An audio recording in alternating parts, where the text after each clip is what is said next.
నమస్తే. ఈ రోజున సూరత్ డైమండ్ బోర్స్ను ప్రారంభించిన ప్రధాని నరేంద్ర మోడీ గుజరాత్లోని సూరత్ నగరానికి సమీపంలోని కజోడ్ గ్రామంలో ప్రపంచంలోనే అత్యాధునిక వజ్రాల వ్యాపారము కేంద్రం ఉన్నది. ఇది అతిపెద్దది.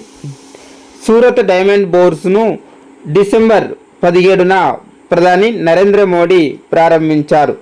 సూరత్ డైమండ్ బోర్స్ నిర్మాణము 2015 ఫిబ్రవరిలో ప్రారంభం కాగా ఇది 2022లో పూర్తయింది.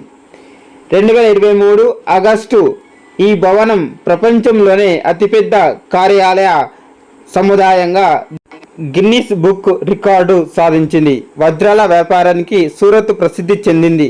ప్రపంచంలో 90% వజ్రాలకు సానబెట్టడము, వాటిని పాలిష్ చేయడము వంటివి సూరత్లోనే జరుగుతూ ఉన్నాయి. తాజాగా అందుబాటులోకి వచ్చిన ఎస్డిబితో సూరత్ వజ్రాల వ్యాపారం మరింతగా విస్తరించనున్నది. సూరత్ డైమండ్ బోర్స్ ప్రత్యేకతలు. సూరత్ డైమండ్ బోర్స్ ప్రత్యేకతలు. డైమండ్ రీసెర్చ్ అండ్ మార్కంటైల్ సిటీలో భాగంగా 35.54 ఎకరాల్లో సుమారు అంటే 3,400 కోట్లతో అత్యాధునిక సౌకర్యాలతో నిర్మించిన సూరత్ డైమండ్ బోర్స్లో మొత్తం 9 భవనాలు ఉన్నాయి. వీటిని పూర్తి హరిత భవనాలుగా తీర్చిదిద్దారు. ఒక్కో భవనంలో 15 అంతస్తులు నిర్మించారు. మొత్తం 67 లక్షల చదరపు అడుగుల ఫ్లోర్లు ఏరియాతో కూడిన ఈ భవనాల్లో 300 చదరపు అడుగుల నుంచి 1,00,000 చదరపు అడుగుల విస్తీర్ణం మధ్య సుమారు అంటే 4,500 కార్యాలయాలు ఉన్నాయి.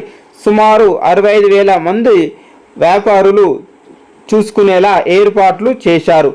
ప్రపంచంలో ఇప్పటి వరకు అతిపెద్ద కార్యాలయ సముదాయంగా అమెరికా రక్షణ కార్యాలయం పెంటగాన్ ఉంది. ఆ స్థానాన్ని ఎస్డిబి ఆక్రమించింది.